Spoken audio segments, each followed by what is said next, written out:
through a pathologist eye. Okay. So the learning objectives for these lectures are, you must know what is the definition of the stroke, its epidemiology, then what is the basic pathogenetic mechanism for the stroke. Actually, stroke is nothing but a cerebrovascular episode. So there must be some pathological abnormality in the blood vessels. So what is the pathological mechanism in the blood vessel that will lead to the stroke? Then what are the different risk factors?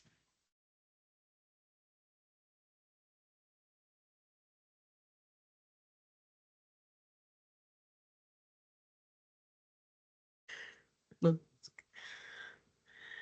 So then we need to know the risk factors.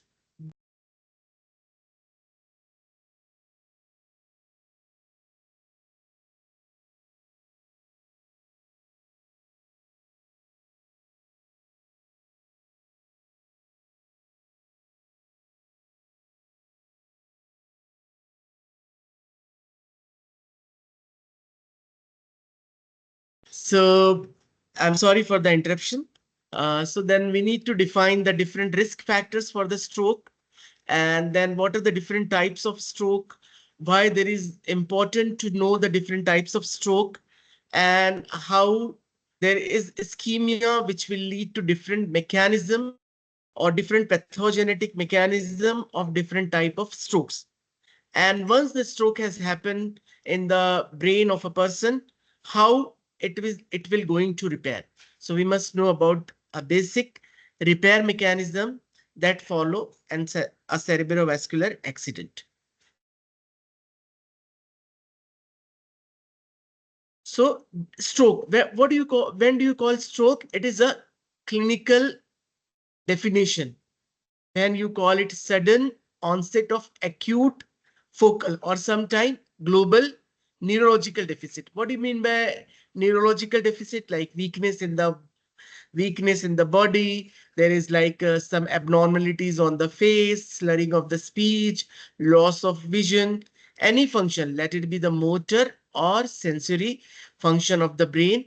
There will be either focal or global. Focal means one hand is affected or one part of the body is affected, and global when the entire body is affected. Global is very rare, but it can happen. And where it should be more than 24 hours. The duration of the symptoms should be more than 24 hours. If it is less than 24 hours, we call it as a transient ischemic attack. When we call the stroke, the duration of the symptoms are more than 24 hours.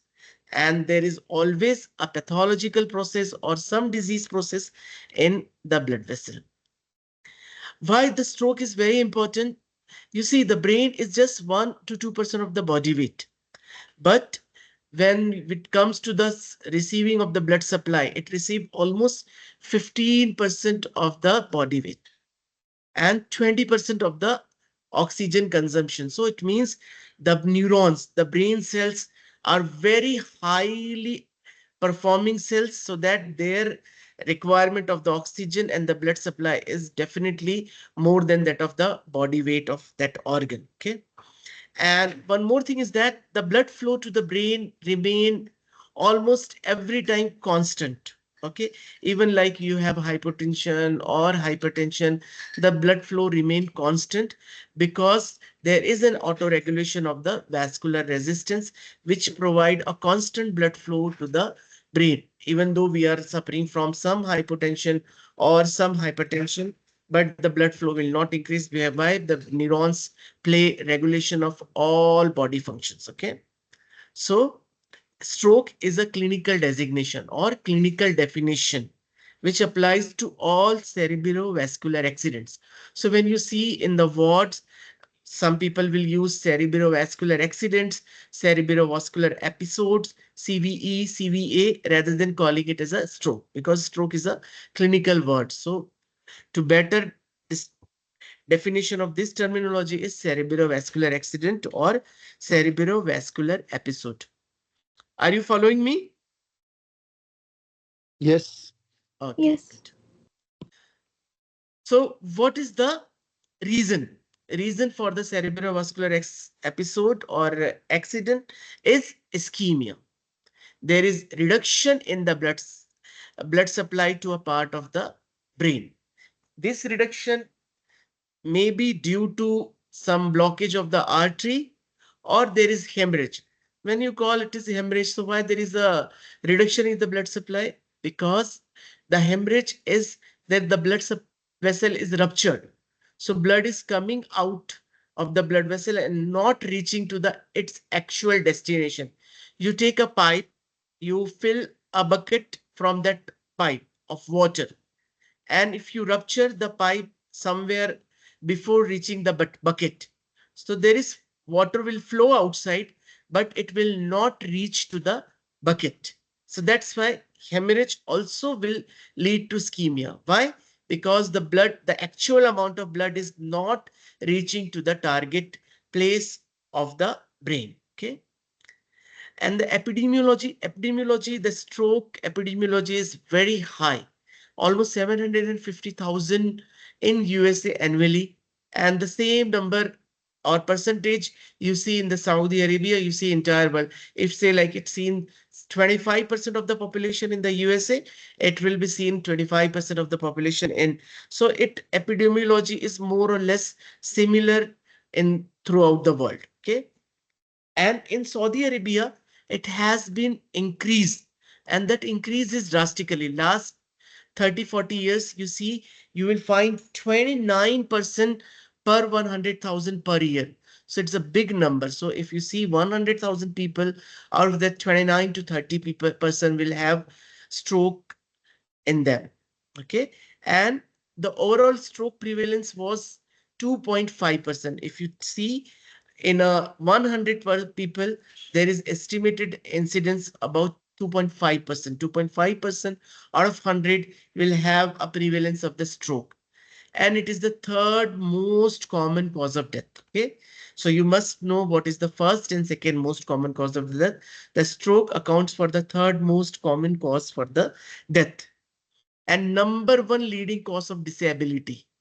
The number one leading cause of disability in a person is a stroke.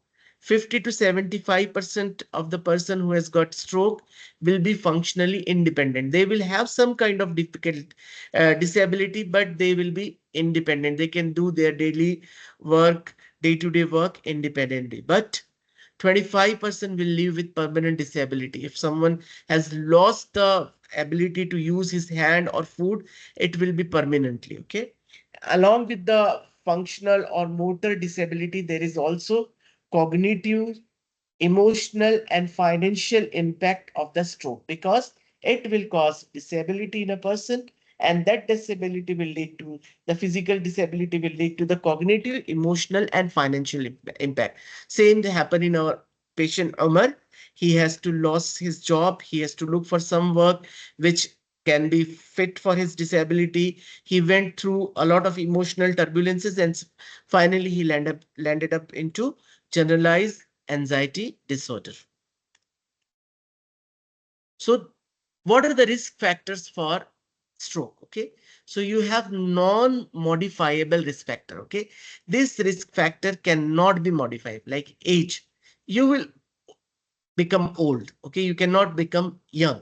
So the occurrence of stroke doubles for each decade after 55 years of the age. Suppose in the 55 years age, there is 10% chances of the stroke. During 65 years of age, there are 20. Like this, it will increase. Okay. It is equal in both men and women, but the rate of death are higher in women than the men. Then race, like African who are residing in America, African American, Hispanics, Native Americans, Asian Americans have a higher incidence than the other population. Okay. Then hereditary. If someone has family history of stroke, they will have high chances of stroke in them. Then past history of transient ischemic attack. If someone has past history of transient ischemic attack or previous history of stroke, it increases the risk. So, like if you have got a past history of transient ischemic attack or previous history of stroke, you cannot modify this risk factor because it has happened already in your past. So this is also a modifiable, non-modifiable risk factor. What are the modifiable risk factor which you can control either by lifestyle modification or medical treatment, like high blood pressure, cigarette smoking, high blood cholesterol, diabetes. If someone is having transient ischemic attack and he start taking aspirin, so he may modify his effect, but for your ease, you always know the previous history of transient ischemic attack is a non-modifiable risk factor. Okay. Obesity, heart diseases, oral contraceptive use, sickle cell disease, hypercoagulability, physical inactivity, someone who is suffering from atrial fibrillation or asymptomatic carotid stenosis, all these are modifiable risk factor. You can modify these risk factor either with the treatment or lifestyle modification. So when you see the risk factor, the 90% of the stroke result from the modifiable risk factor, like high blood pressure, obesity, hyperglycemia, hyperlipidemia, and some renal abnormalities. So 90%, almost 90% of the stroke risk are modifiable risk factor. And this risk factor can be easily modified with the help of proper treatment and lifestyle variation. And 74% could be attributed to the behavioral risk factor, like eating disorders, smoking, sedentary lifestyle, not having good exercise. So these are all 74%. So this is a very high number, 90%, 74%, and around 29 to 30% of the risk factor are due to air pollution. So if you don't have any of these things, but if you are residing a country or a place where the air pollution is very high, so you have got a 29% of the risk of developing stroke. So there is like a both, like genetics, modifiable, non-modifiable, and environmental risk factors. They all put together will lead to development of stroke. So these are the risk factors. Blood pressure, we have if someone is having more than 140/90, cholesterol more than 240, diabetes is present, he's smoking, he is having like atrial fibrillation, diet, non-healthy diet, no exercise, there is a history of stroke in the previous life. So this is like high risk factor. There's a caution like someone with in this range and low risk factor of the green. If someone with has fall in totally green, they have a very low risk of development of this thing. When someone is falling into the yellow zone, there are risk of developing of the sport, but they can easily come to the green with the treatment or lifestyle modification. Those who are following in this red category, there is a very, very high risk and they need to work very hard to come into the yellow and green zone. So what is the pathophysiology? As you know, the stroke is mainly due to abnormality in the blood vessel. And the most common abnormality that will lead to development of the stroke is atherosclerosis. You know the atherosclerosis very well. You have read atherosclerosis in life cycles or sorry, cardiorespiratory fitness cases. So, you know, like what is atherosclerosis? There is a lesion in the intimal layer of the blood vessel, which is characterized by the formation of atheroma or atherosclerotic plaque. Okay, these atheroma and atherosclerotic plaque is nothing but they are deposition of the smooth muscle, lipid, foamy macrophages, and this plaque will protrude into the lumen and that will narrow the lumen and will lead to the ischemia. Sometimes this atheromatous plaque will get ruptured. That will once they rupture, they will lead to the excessive thrombosis formation, and this thrombosis will further occlude the blood vessel. And sometimes this thrombus will get dislodged from this site and can go into the smaller blood vessel, form an embolization of the blood vessel, and that will again lead to the ischemia and stroke. So atherosclerosis is one of the major cause of stroke or cerebrovascular accident. Okay, so there is This is the mechanism. What will happen? There is like hypercholesterolemia, abnormal filtration of the lipid that will get deposited into the intimal layer of the blood vessel. There is development of the plaque. Then once there is abnormality in the blood vessel, there is increased turbulence of the blood vessel. There is calcification, rupture, hemorrhage, formation of thrombosis, then complete occlusion, or sometimes there is embolization. This will lead to the development of cerebrovascular episode. So what happened when there is a plaque, there is ischemia that will lead to the hypoxic damage to the neuron. Why? Because the neurons are most vulnerable to the hypoxia. Why? Because they are highly functioning, they require high amount of glucose and high amount of blood. Even there is a 30-second of interruption, the neurological metabolism is disturbed. And if there is ischemia for more than 2 minutes, metabolism stops and the brain undergoes into the cell death. So when it happens, when the blood supply to the brain is reduced or absent, you see this in the oligemia or ischemia. But sometimes blood supply is normal, but oxygen tension is reduced. It's happen in hypoxia. If someone goes to the high altitude, he is not acclimatized to the climate, he will develop hypoxia or hypoxia due to respiratory failure or something like that. If the hypoxia is very severe, that will lead to the reduced oxygen tension and there will be ischemia to the brain. So what happened when there is ischemia? There is series of metabolic events. Whenever there is ischemia, there is inadequate generation of ATP. Then there is loss of calcium, potassium, and sodium ion homeostasis. There is a release of excitatory amino acids, that is glutamate. Glutamate will further will lead to formation of ion, like loss of ion homeostasis. There is formation of free radicals, and that will increase lead to cell death or death of a neuron. There is a border zone.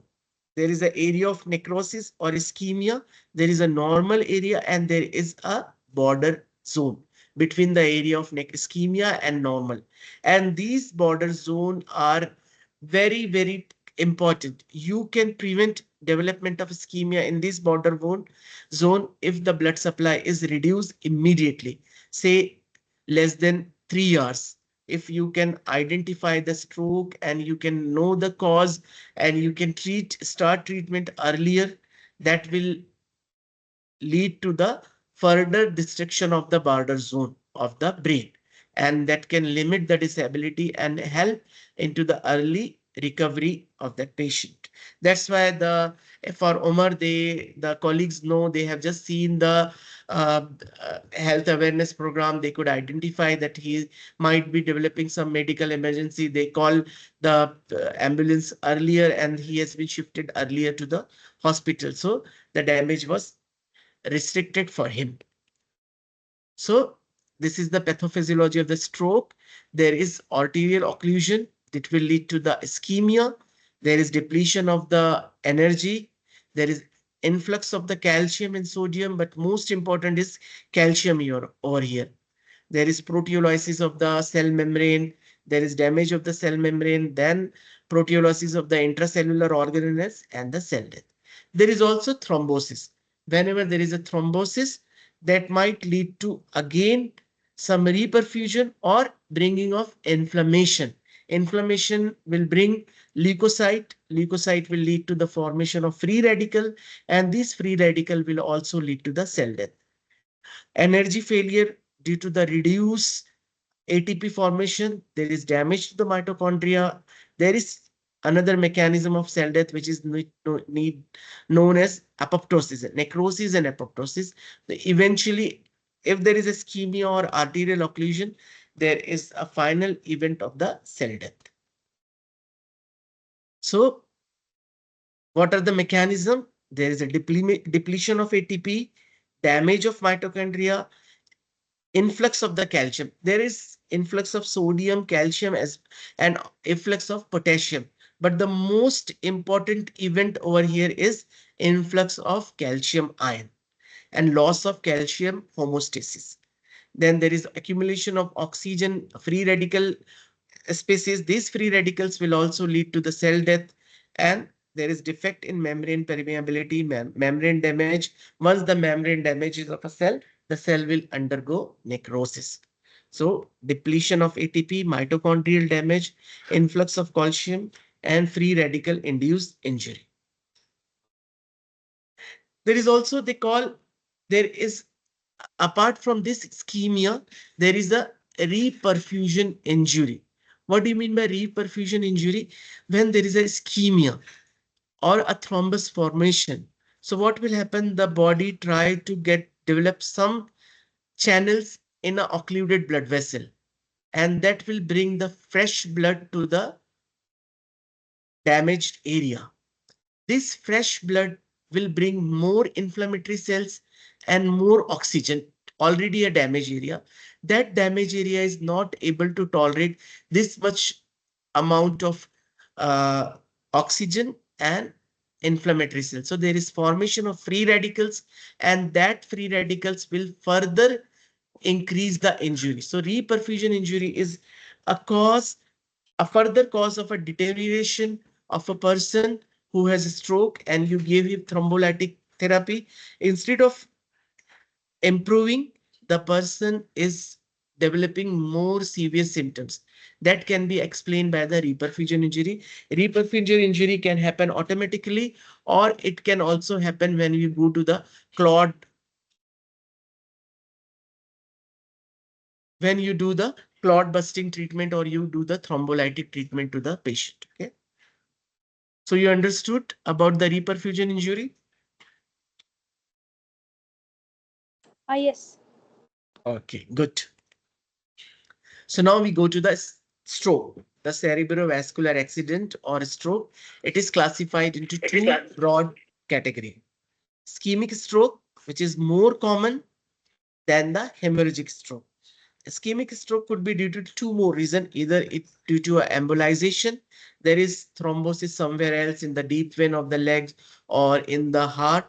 A small part of that embolus is coming and getting lodged into us artery like middle cerebral artery, anterior cerebral artery, and the blocking that artery and leading to the neurological this thing. Or there is thrombotic. This thrombotic could be due to a atherosclerosis, one of the artery, and that atherosclerotic plaque developing into the thrombus and blocking the completely artery. That could be into the middle cerebral artery, that could be into the internal carotid artery, as we see in our case. Okay. Hemorrhagic stroke could be due to the hemorrhage inside the cerebral parenchyma, intracerebral hemorrhage, or inside the subarachnoid space, subarachnoid hemorrhage. This subarachnoid hemorrhage is most commonly due to the aneurysm, and the most common aneurysm that lead to the subarachnoid hemorrhage is a Barry or secular hemorrhage. Aneurysm.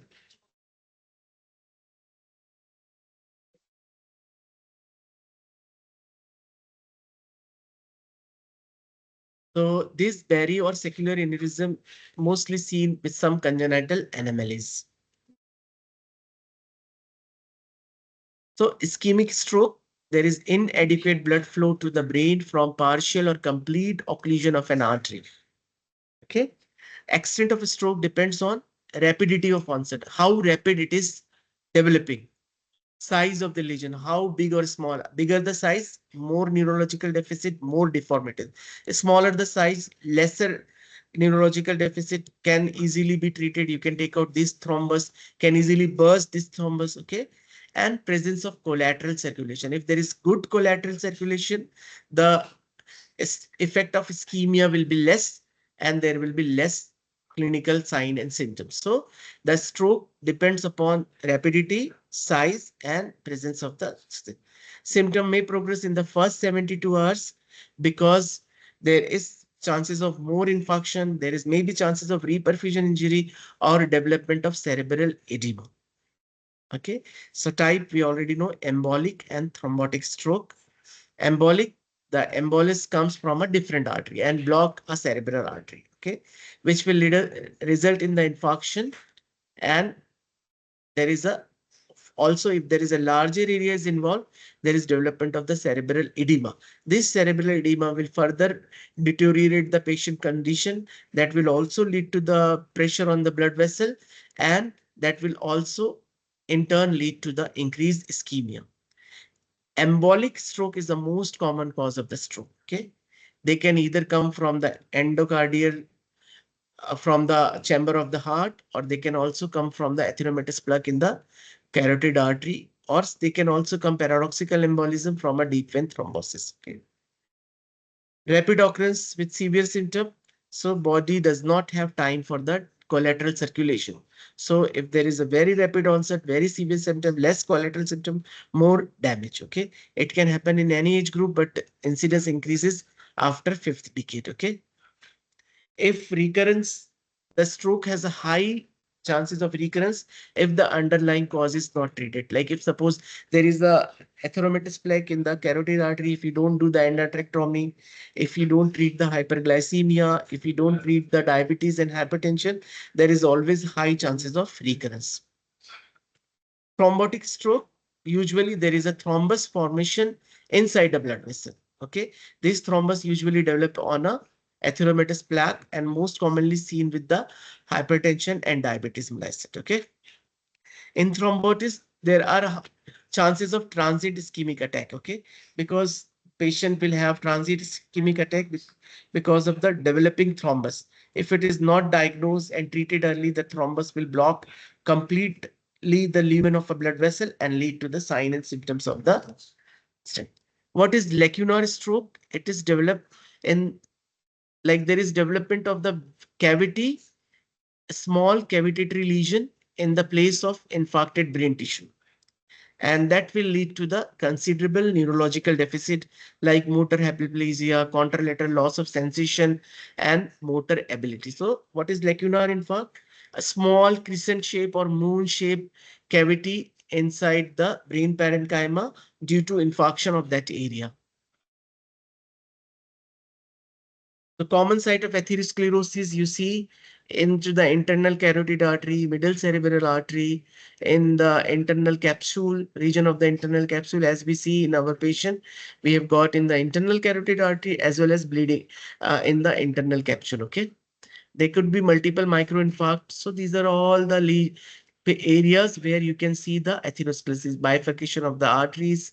Okay, middle cerebral artery, internal carotid artery, all that places are more prone to develop atherosclerosis or blockage of an artery.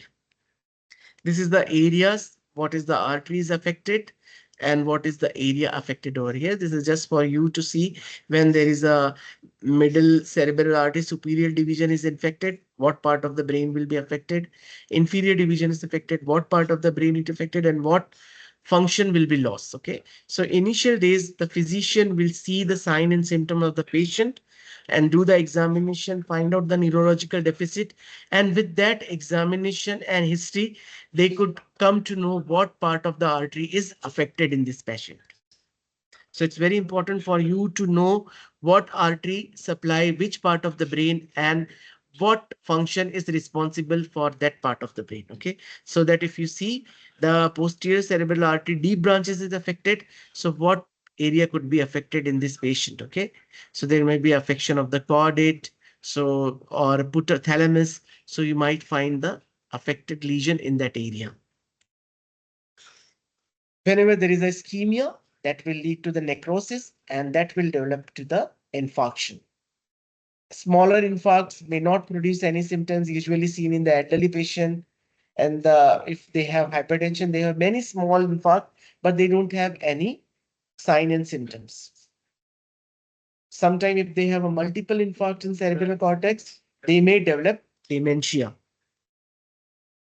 What are the gross morphological features when there is a stroke?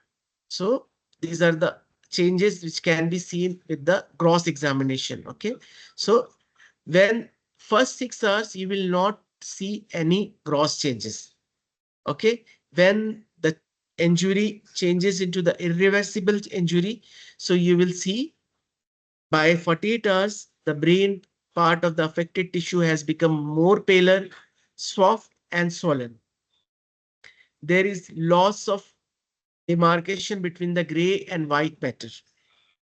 After 2 to 10 days, the brain will become more friable, gelatinous. There is development of the liquefactive necrosis. Okay.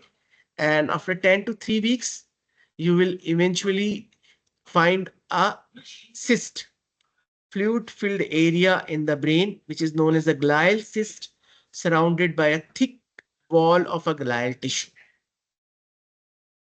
So this is the time duration, 24 hours, what you see within 4 days, what you see, and when you see the fluid filled cystic cavity surrounded by a thick glial tissue. Histopathological features, if the injury is less than 6 hours, they are reversible. What you see in the reversible changes, you see some mild vacuolation inside the cell and edema. But if the injury is not taken care, it goes into the irreversible form. And in that irreversible form, you see the development of the red neurons. Initially, they thought red neurons are the reversible changes. But a recent study in 220 to 2022 and a previous study in 2012 and one more study in 2024, they have documented that the red neurons are now the irreversible one. So that's why you will find the change in my lecture. The previous lecture, there was red neurons were included as a reversible change. But in this new lecture, the red neurons which develop after 6 to 12 hours, these red neurons are nothing but they have the red eosinophilic cytoplasm and they are irreversible change. As ischemia will be persistent, the neurons will go into more irreversible changes. The nuclear will become shrink. There is loss of nuclear membrane. The nuclear will totally loss and they will go into the pycnosis and karyoresis. So these are all red neurons, pycnosis, karyosis, plasma membrane damage. These are all irreversible changes in our neurons. While microvacuolation and cellular edema, they are reversible changes in the neuron. What are the histopathological changes? Histopathological changes you see in the first 24 hours, you see the coagulative type of necrosis, which is followed by, once the coagulative necrosis develop, after some time it will go into the liquefactive necrosis. So brain is a very specific organ to have liquefactive necrosis. Okay, but initially it might show coagulative necrosis. But if you have an question like this, the liquefactive necrosis is seen in the organ, there will be ABCD list will be there, look for the brain. Or a characteristic type of necrosis seen in the brain parenchyma, always look for the liquefactive necrosis, even though the coagulative necrosis is present in the option, but you always mark for the liquefactive necrosis because a specific, this is a specific necrosis can be seen in the brain parenchyma. Okay, so you cannot come as like there are two options correct, but the characteristic for the brain is the liquefactive necrosis. Even though option has a coagulative necrosis, but always the correct answer will be liquefactive necrosis. Then there is an infiltration of neutrophils in day to 3. After 3 days, you will see the microglial cells. These microglial cell will act as a macrophages, okay, and they will do the clearing of the necrosis. They will fill with the lipid, which is nothing but the myelin. And after that, there is development of the granulation tissue. The granulation tissue in the neurons will be mainly by the astrocytes. A glial tissue, glial cells, mainly the astrocytes will come over there. And after several months, the astrocytic response will be this astrocyte granulation tissue is known as gliosis.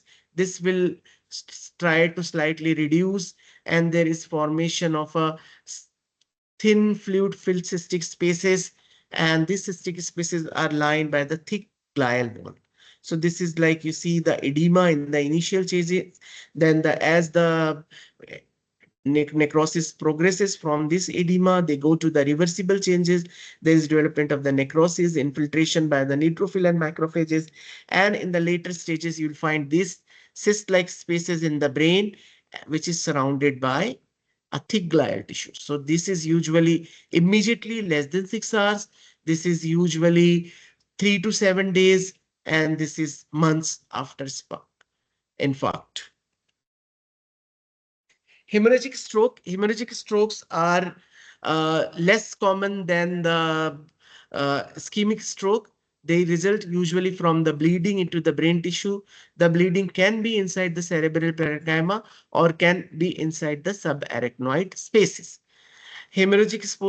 Stroke, though they are less in number, but they are more severe than the ischemic stroke because there are large area of hemorrhage in the brain. There are very rapid progression. There is like a very rapid destruction of the tissue. So what is the commonest cause for the ischemic hemorrhagic stroke leading to the intracerebral hemorrhage is the hypertension. And the most common where you see the intracerebral hemorrhage in the basal ganglia, followed by brainstem, cerebellum, and cerebellum caustium. The most common is basal ganglia and the least common in the cerebral caustium. Okay. And the pathogenesis for the intracerebral hemorrhage is not understood clearly, but it could be due to there is a hypertension, there is formation of the microaneurysm into the intracerebral blood vessels, and this microaneurysm will rupture because the wall is weak over there. They will rupture and they will lead to the formation of hemorrhage. Okay. As I initially told, these are very severe. The mortality is very high. More than 80% people will die when they develop intracerebral hemorrhage. And if survive, they suffer severe neurological deficit. They are in a vegetative state. They can sometimes they will have quadriplegia, and most of the time they will have hemoparesis or hemiplegia. So it is due to rupture of a blood vessel. Hypertension is the most important cause. There will be some time, could be due to the vascular malformation, coagulation disorder, if the patient is on anticoagulation treatment, trauma, brain tumor, or rupture of an aneurysm inside the brain parenchyma. There are sudden in onset symptoms are very, very severe and very rapidly progressive. Neurological deficit is severe. Patient might complain of severe headache, nausea, vomiting before loss of his consciousness. So a person will have complaint of severe headache. Suddenly he started developing nausea or vomiting, and suddenly he loses consciousness. When you take him to the hospital, there is severe neurological deficit. Prognosis is poor. More than 50% die within weeks. More than 30% die in the duration of the course, and 20% will have only 20% will functionally independent, but more than 80% will have, if they survive, they will have functional disabilities. There is another type of hemorrhagic stroke, which is known as subarachnoid hemorrhage. There is intracranial bleeding into the cerebrospinal fluid filled space between the arachnoid and pyometer. Okay, the subarachnoid space. Okay, and the cause for this, it is due to for rupture of a cerebral aneurysm. These aneurysm can be congenital or acquired, mainly due to the secular or berry aneurysm. These secular or berry aneurysm are small and seen in the circle of Willis. The second important cause for the subarachnoid hemorrhage is the atherosclerosis of one of the blood vessel. Okay. Other causes are the arteriovenous malformation in the brain, trauma. The incidence is less, but when it happens, it has a very rapid course, and the patient will complain the worst kind of headache, the worst kind of headache of his life, he said. And hypertension is also a commonest cause for this patient. So as we see the hypertension is common for the ischemic also. Hypertension is common for the hemorrhagic also. So what does hypertension do into the CNS arteries and arterioles? Okay. So whenever there is a hypertension, it will lead to the atherosclerosis. Apart from atherosclerosis, it will also lead to the necrosis of the blood vessel wall. The wall will become necrose. This necrosis is known as the fibrinoid necrosis. With this necrosis, the wall becomes weaker and they rupture. They develop either they rupture or sometimes they develop thrombus formation. There is also thickening and hyalinization of the wall, which is known as the hyperplastic arteriosclerosis. This will also lead to the abnormal blood vessel, reduce lumen size and ischemia. Hypertension always affect the deep penetrating arteries and arterioles that supply the basal ganglia and hemispheric white matter and brainstem. Hypertension also causes arterial sclerosis, and that will lead to formation of multiple infarcts, small single cavitary infarct that is known as the lacunar infarcts. So these are they usually asymptomatic. Sometimes they might cause dementia. If there is a large infarct, that will lead to the neurological deficit. So we know about the hypertension. Whenever there is ischemia, there is inflammation, and these inflammation have double role in the CNS injury and injury as well as the repair mechanism. Whenever there is a ischemic injury, there is inflammation and activation of the glial tissue. The activation of the glial tissue will produce excitatory neurotransmitter glutamate and these cytokines, tumor tissue necrosis factor alpha, interleukin 1, interleukin 6, nitrous oxide, and other cytokines. These are all the pro-inflammatory cytokines. These pro-inflammatory cytokines will bring more and more inflammation and lead to the neuronal death. Once the neuron die, there is loss of function. Okay. There is another inflammatory marker like insulin-like growth factor 1, neuronal growth factor, other growth factor like VEGF, vascular endothelial growth factor, or platelet-derived growth factor, or fibroblast growth factor. These growth factor are what you call them the uh, repair or good growth factor. This will bring the repair mechanism, repair and regeneration. There is some kind of neurogenesis or neuroplasticity that will lead to the restoration of the function. That's why it is a double-edged sword. One way it causes destruction, another way it causes advantage in the form of regeneration and repair. So they work for on these markers. They try to develop therapies. So some therapies will help to reduce the effect of this marker that in turn lead to the reduced neuronal death and reduced loss of function. Some therapies will focus on these type of markers. They will help in development of these neurogenetic markers that will help into the neurogenesis, regeneration, and there is no loss of or regaining of function. So you can see the Omar is walking independently and able to manage stairs. So there is some type of regeneration has happened so that what function has been lost, he is trying to get those functions back. Are you following? Yes. Yes, You doctor. have Yes, any doctor. question so far? Is this clear for you?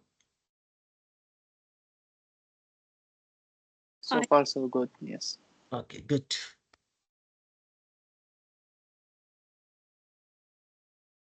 So repair of nervous system. Okay, whenever there is a stroke, it has to repair. But when you know about your CRF question about the healing and repair, CRF and life cycle question, you have known about three types of cell. One are the labile cells, the another one are the stable cells, another one are the permanent cells. And you know the neurons are the permanent cells. Once they die, they cannot regenerate. Okay, but nowadays there are new theories because after stroke the persons are getting their functions back, so there is chances of some repair and regeneration in the neuronal cells. Okay, so there are two types of things in the repair. One is regeneration.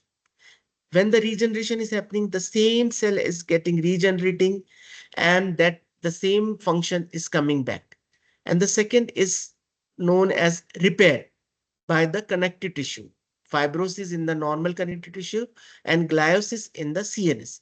In this gliosis, there will be loss of function, but there they will prevent further damage because they form a thick glial tissue surrounding the necrotic area. So this necrosis cannot go beyond the affected area. Okay. So they will also help in the restriction or the limitation of the damage. So there is a regeneration and there is a repair in the form of gliosis. So there was, as I told you, there was an older view that neuronal cells are the permanent cells and they can never be regenerated. But some recent studies has found that neuronal stem cells from the CNS parenchyma can form the new neuron cells, and that may help into the recovery of the patient, and patient may have regain of the function, or there is a neuroplasticity. What do you mean by the neuroplasticity? It is the ability to heal and change the brain. Okay, it helps the relearn the skills. It helps the learning of the skills which has been lost from the same cells or the other cells. If suppose a neuron is responsible for movement of my hand, the a neuron is totally lost. There is no just, they will help the b neuron cells to gain this function, the learn this function to move my hand. Okay, so this is known as by the neuroplasticity. So there is endogenous repair mechanism after store. Okay.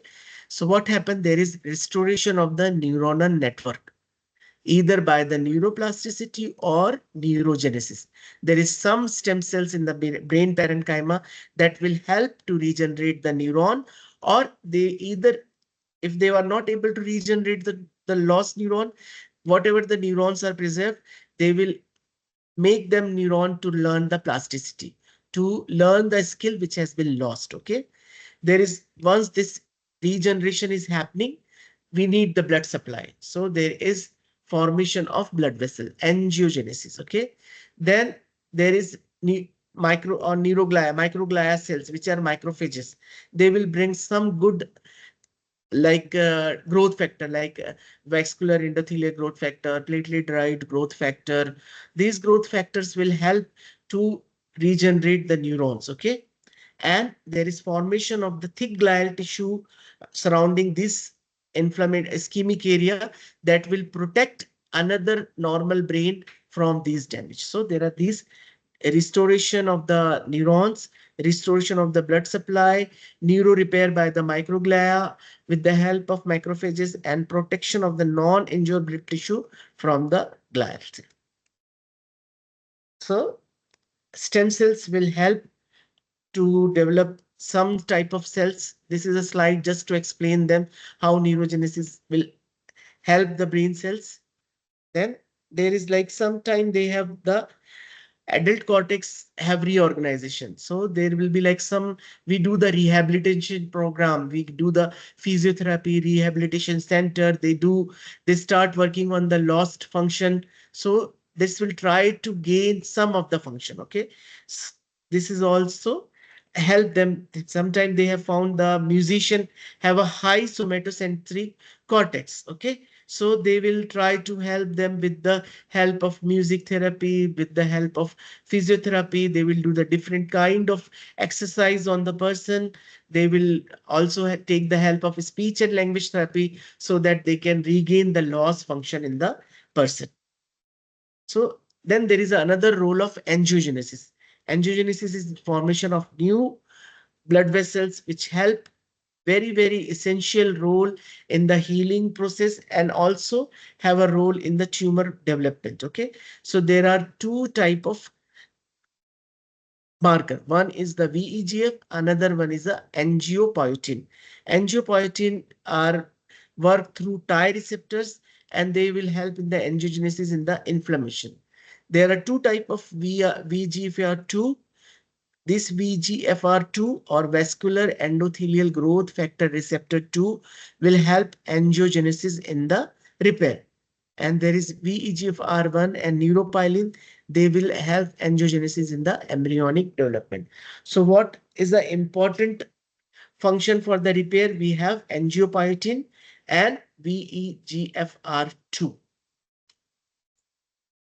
The third one is the scar formation. This glial scar formation will help to protect surrounding normal brain tissue from this damage which is occurring in the ischemic and necrotic area. Then the role of microglia. Okay, the microglia are the macrophagic cell in the CNS.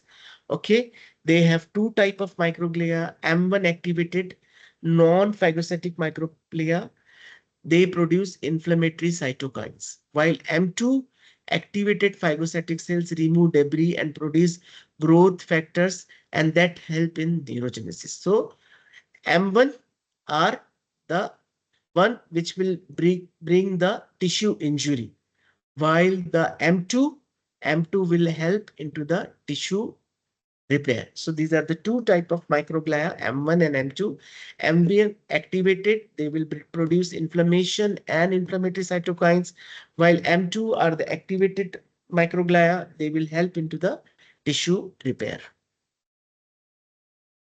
So stroke, which is triggered by the physiological and structural changes in the neuronal circuit adjacent to the infarct.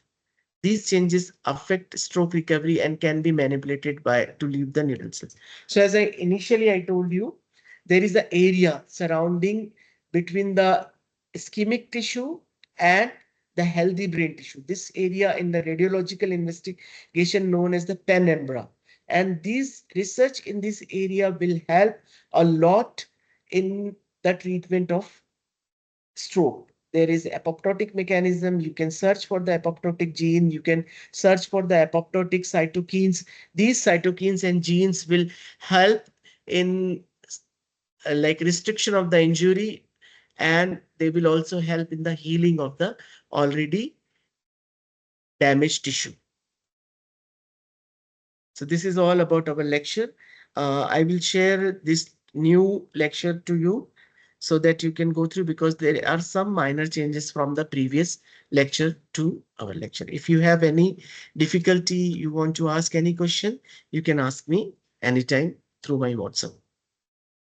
Okay.